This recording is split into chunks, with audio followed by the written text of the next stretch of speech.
এবছর এই প্রথম তাল খাবো। তো কত মশাইকে বলেছিলাম তাল নিয়ে আসতে, তো ও নিয়ে এসছে।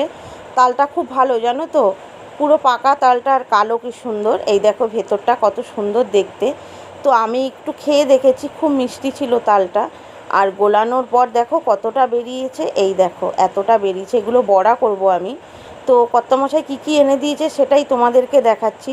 চিনি, আটা, তারপরে সুজি আর চালের গুঁড়ো। অল্পই চালের গুঁড়ো আনা করিয়েছি আমি। এই দেখো এইটার মধ্যে চালের গুঁড়ো। তো মেয়ে খুব বায়না করছিল, মা আমি ঢেলে দিই সব। তো ওকে আমি বললাম তুই তো সব পারবি না, পরিমাণ জানবি না তুই, তো চালের গুঁড়োটা তো সবই দিতে হবে, তুই চালের গুঁড়োটা ঢাল।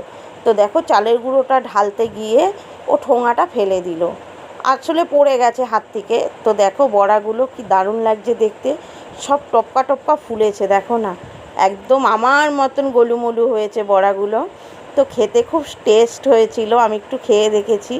এই দেখো এতগুলো বড়া হয়েছে। তো কে কে খাবে চলে এসো আমার বাড়িতে তোমরা। আর দেখাচ্ছি তোমাদেরকে একটা বড়া ভেঙে ভেতরটা, এই দেখো ভেতরটা দেখাচ্ছি কি সুন্দর হয়েছে বড়াটা। খেতে কিন্তু খুব সুন্দর হয়েছে, আমি একটা টেস্ট করে দেখেছি। তোমরাও চলে আসো, খাবে আমাদের বাড়িতে।